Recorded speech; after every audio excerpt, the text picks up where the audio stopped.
Welcome to the Deep Dive. Today we're peeling back the layers on Pewet Technologies, Inc., ticker POET. It's a small cap, currently trading around $8.23 US. This is as of October 24th, 2025. Right. And our mission really is to dig into the source material and try to figure out why this company, which has frankly spent years in the lab, is suddenly, one of the darlings of this whole AI revolution discussion. It's quite the story. It really is. The core issue they're tackling is this fundamental clash between speed and, well, friction.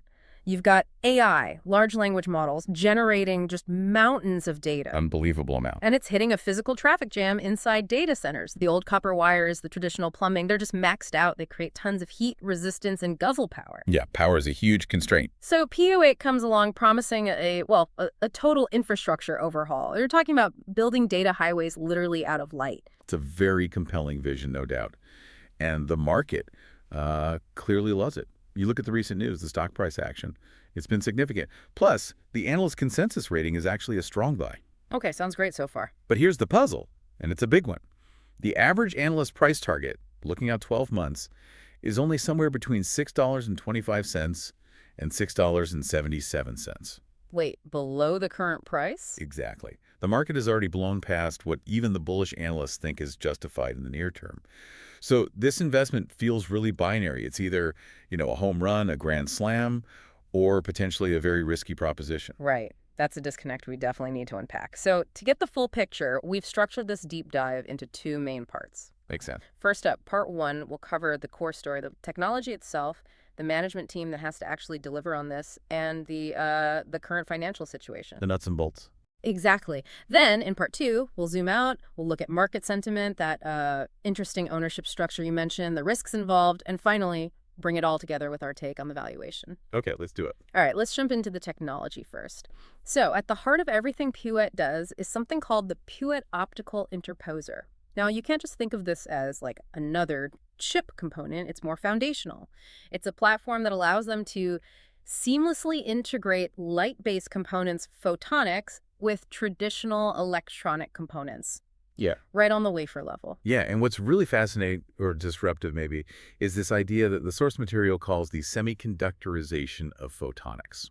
Okay, what does that mean exactly? Well, historically, putting together these tiny lasers and detectors for light signals was slow, very expensive, often manual. Think like a jeweler setting tiny stones. The sources call it a job shop approach. Right, very bespoke. Exactly. POET's platform, because it's patented, lets them move all that assembly onto the automated, high-volume manufacturing lines used for semiconductors.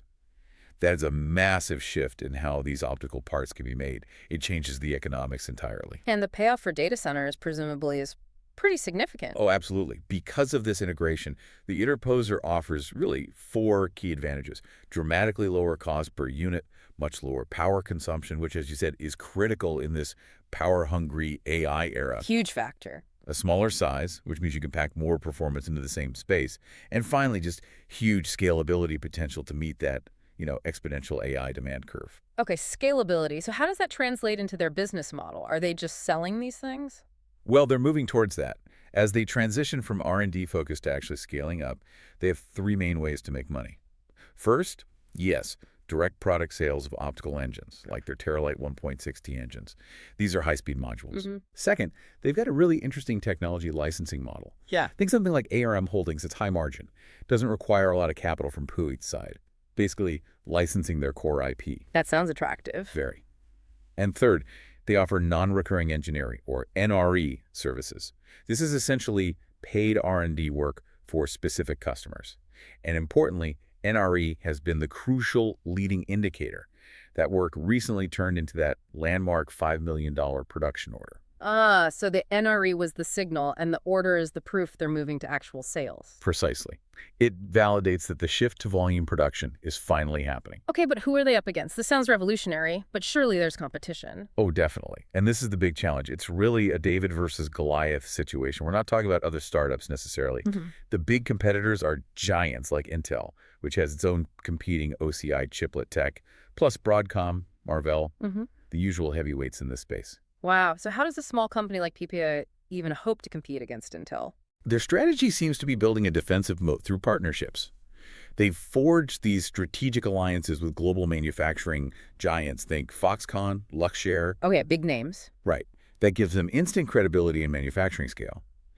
But maybe more importantly, it weaves POET's technology deep into the supply chain, making it harder for even an Intel to just displace them easily. It creates an ecosystem. An ecosystem defense. Exactly. And underpinning all of that is their intellectual property. They have, according to the sources, 33 granted patents and another 24 pending applications, all centered around that core optical interposer architecture. What? That IP is their crown jewel.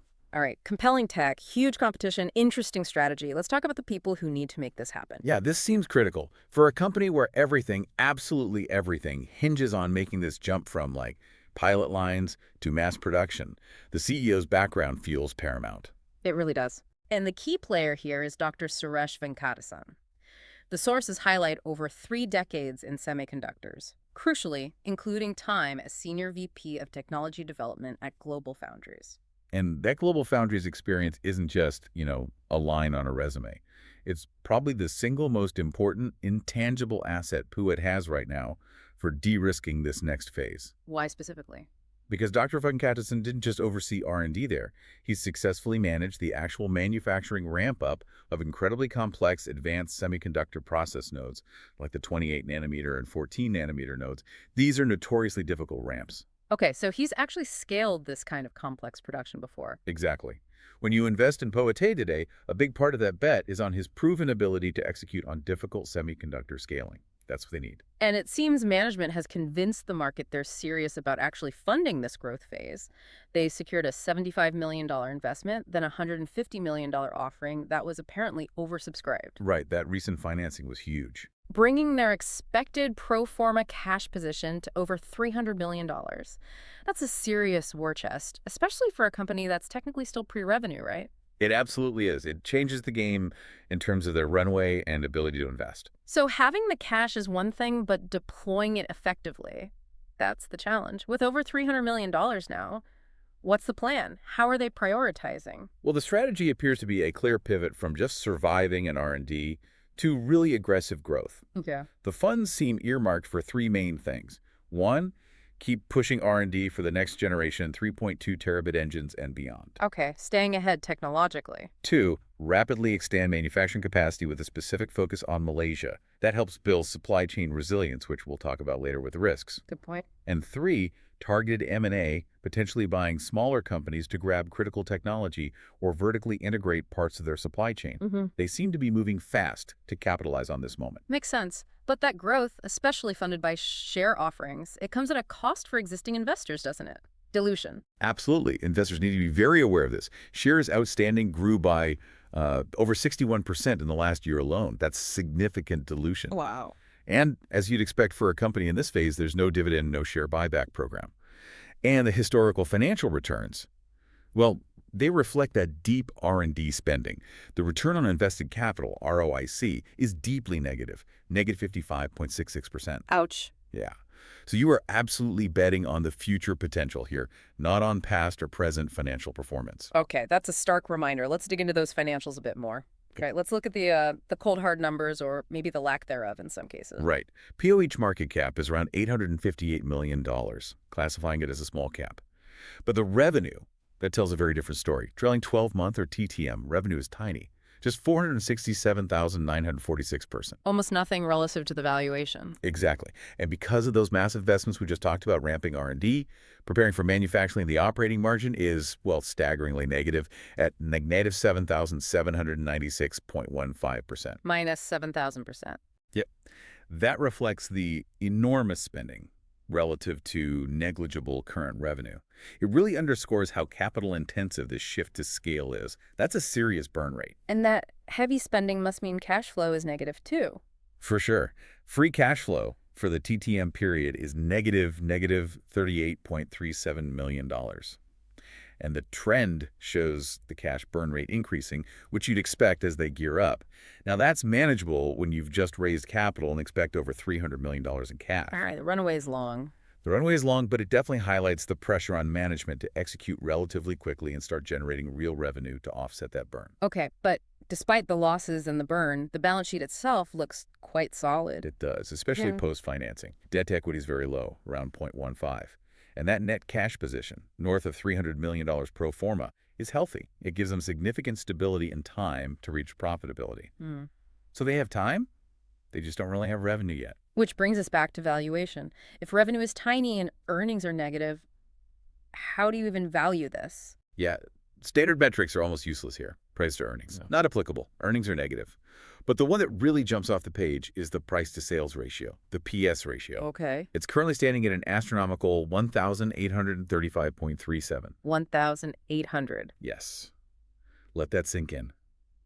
That number basically confirms the market is completely ignoring current sales. The stock price is being driven purely by hope, by immense future potential. That PS ratio is just wild. To even try and justify that, what kind of future performance are investors essentially baking into the current price? Well, that brings us back to using something like a discounted cash flow or DCF analysis, not necessarily to get a precise value, but more as an educational exercise to see what's implied. Okay. If you try to run a DCF model backwards to figure out what assumptions get you to today's $8.23 share price, you're forced to make incredibly aggressive assumptions. Like what? Like, you need to assume initial revenue growth rates hitting maybe 90% year over year as they ramp production. That's massive growth. Huge numbers. And crucially, you also have to assume they achieve a pretty robust 25% operating margin fairly quickly, moving from deeply negative now to highly profitable. Yeah. So the market isn't just betting on success, it's betting on near flawless execution of this operational ramp-up. Wow. Okay, high expectations indeed. Let's shift gears then and look at how the broader market is viewing this high-stakes game. Yeah, and we have to come back to that analyst disconnect we mentioned at the start. You've got the strong buy consensus rating, which suggests analysts really believe in the long-term tech story and the management vision. Right, they like the potential. But those average price targets, $6.25 to $6.77, are way below where the stock is trading now. So the analysts are essentially signaling, we love the story, but wow, the stock price seems to have gotten way ahead of the near-term fundamentals. Makes sense. What drove the recent rally then? It must have been pretty significant news. It was. Two huge things happened recently that really fueled the optimism. First, that massive capital infusion that combined $225 million, which basically took immediate bankruptcy or liquidity risk off the table. Okay, de-risking the finances. Exactly. And second, that definitive $5 million production order. That wasn't just NRE. It was validation that they're actually transitioning to commercial sales. Those were huge confidence boosters for the market. And the technicals reflect that buying pressure. Oh, absolutely. If you look at the moving averages, the current price of $8.23 is significantly above both the 50-day simple moving average, which is around $6.16, and the 200-day SMA, down at $5.04. So a strong uptrend. Very strong. It's about 33% above the 50-day and over 63% above the 200-day. The momentum is clearly bullish in the short to medium term. Okay, but surely not everyone is convinced. Is there a significant counter-argument being made in the market? There is. You see it in the short interest figures. It's currently running at 7.43% of the public float. Now, that's not outrageously high, but it's definitely notable. It means a meaningful slice of the market, likely sophisticated investors, are actively betting against the stock. They're likely focused on exactly what we've discussed. That sky-high valuation, the immense execution risk involved in scaling, and the giant competitors. Right, the bear case has its adherents, too. Okay, let's look inside the company a bit more. Who actually owns the stock? This is another area where there's been a really interesting and potentially crucial evolution. Historically, POIT was overwhelmingly owned by retail investors. The public float was over 92% owned by individuals. Okay, mostly retail money. But that's changing, and fast. The source material indicates institutional ownership shot up by 178% in just the most recent quarter. Wow, 178% increase. Yeah. You're starting to see sophisticated institutional firms, hedge funds, mutual funds, taking significant stakes. When these kinds of investors start anchoring the stock, it often provides a powerful external vote of confidence in the company's long-term potential. It adds validation. Okay, so institutions are moving in, validating the story, which makes this next point potentially even more jarring. We have to talk about what the sources call a major red flag: insider activity. Yes, this is concerning. Insider ownership itself is extremely low. The figures cited are between 0.19% and 0.22%, Barely any skin in the game from management and directors. Very low. But here's the real kicker, according to the sources. Over the past 12 months, there have been zero open market purchases of stock by insiders. None. Zero buys. Zero buys. But there have been numerous sales, totaling over 2.5 million shares sold by insiders during that same period. That is a stark disconnect, isn't it? Yeah. You have this incredibly bullish external narrative, institutions piling in, stock price soaring, Right. and yet the executives and directors, the people who presumably know the company's internal progress, its challenges, its competitive positioning better than anyone, they haven't felt compelled to buy a single share on the open market at these recent prices. Instead, they've been consistent sellers. That feels significant. It's hard to square that with the strong buy ratings and the market enthusiasm. It really is. It doesn't automatically mean the company will fail, of course, but it's a major data point that runs counter to the prevailing bullish sentiment. It's the kind of signal investors really need to weigh heavily. You have to ask why the insiders aren't buying if the prospects are truly that spectacular right now. Definitely adds a layer of caution, maybe even skepticism to the whole story. All right, let's try to bring all these pieces together now by looking at the overall risk profile. Okay, a SWOT analysis, strengths, weaknesses, opportunities, threats, seems like a good way to summarize the situation here. Let's start with the strengths. Sure. Clearly, the core patented optical interposer IP is a major strength. They also have that highly experienced management team, particularly the CEO with his semiconductor scaling background. And now, that fortified balance sheet with over $300 million in cash provides a strong foundation. Agreed. Those are the key pillars of the bull case. But the weaknesses are just as significant. They're still essentially pre-revenue and pre-profitability. Yeah? They lack a long commercial track record as a company despite the tech's potential. Right. There's the massive share dilution we discussed, which impacts per share value. And then there's that unavoidable issue of extremely low insider ownership, coupled with that pattern of insiders selling, not buying. Yeah. That's a serious internal weakness, or at least a worrying signal. Okay, weaknesses noted. What about external threats? Well, the biggest one is just the sheer intensity of competition. Facing off against Intel, Broadcom, Marvell, these are well-funded giants with existing market share and R&D budgets that dwarf POEs. A constant battle. Absolutely. Then there's the execution risk itself. Transitioning from lab pilot scale to high-volume, high-yield advanced manufacturing is incredibly difficult. Any slip-ups in yield or delays could be severely punished by the market given the current valuation. And the semiconductor industry itself can be bumpy, right? Yeah, it's notoriously cyclical. A downturn in semiconductor demand or data center spending could impact customer capital expenditure plans, potentially slowing POET's ramp just as they needed to accelerate. Okay. Any other major external threats? One that's increasingly important is geopolitical risk, specifically the ongoing U.S.-China technology tensions. How does that affect POET? It cuts both ways. On one hand, you have potential U.S. export controls restricting sales to China, which is a huge market. But maybe more unique to photonics is the potential for Chinese retaliatory export controls on critical raw materials needed by POET and others. Like what? Specifically, materials like gallium and germanium. China dominates the global supply of these, and they are absolutely essential for making the lasers and detectors used in photonic devices. Any restriction there could severely impact the entire industry's supply chain. Wow, okay. Is POET doing anything to mitigate that? Yes, and this seems quite strategic. Their significant investment in expanding manufacturing capacity in Malaysia is partly seen as a move to diversify their supply chain geographically and reduce reliance on any single region, particularly one potentially impacted by these trade tensions. Smart move. Okay, that gives us a good handle on the risks. Let's try to synthesize everything for a conclusion. All right, let's pull it all together. The bull case for POET A, what's the core argument? It boils down to this. They have disruptive patented technology, the optical interposer, that directly addresses perhaps the biggest physical bottleneck holding back the AI industry, which is the interconnect speed and power issue. Right, solving a massive problem. In a market, data center interconnects, that's growing exponentially.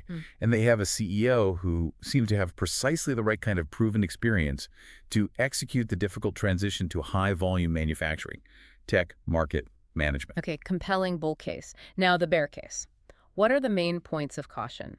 The bear case really hinges on the flip side of those points. First, massive execution risk. Having the tech and having the plan is different from actually delivering at scale, on time, with good yield, against giant competitors. The show me argument. Exactly.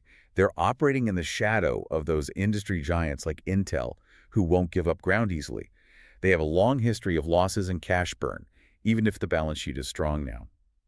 The current valuation, as we saw with that PS ratio, is built entirely on optimistic future potential, not current reality. And the insider selling. And that very concerning pattern of insider selling with zero insider buying really undermines the narrative of imminent massive success. It suggests caution from those who know the company best. Okay, so bull versus bear, where does that leave us on valuation? You mentioned the DCF exercise. Right. So just to reiterate, running a DCF is an educational tool to understand what the market is pricing in.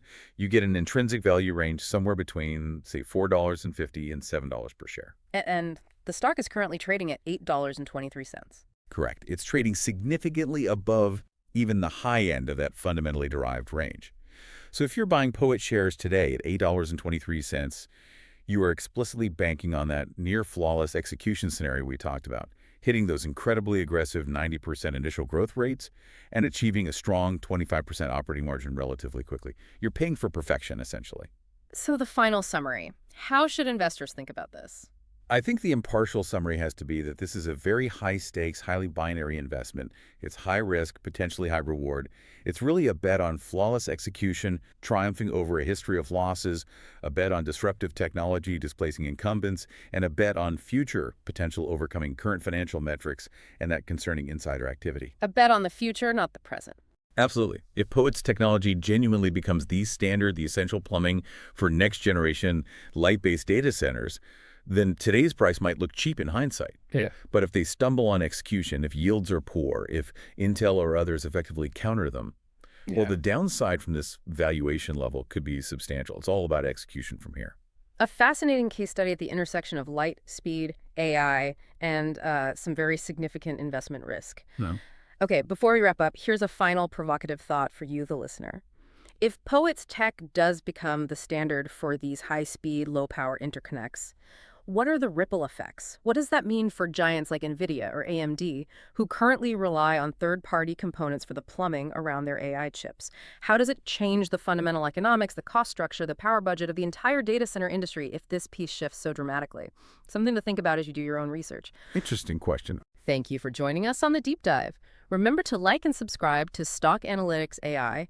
For just $4.99 a month, you get access to our full playlist that's 500 deep dive videos covering all the S&P 500 stocks. And coming up next, exclusively for members, we're tackling the NASDAQ 100.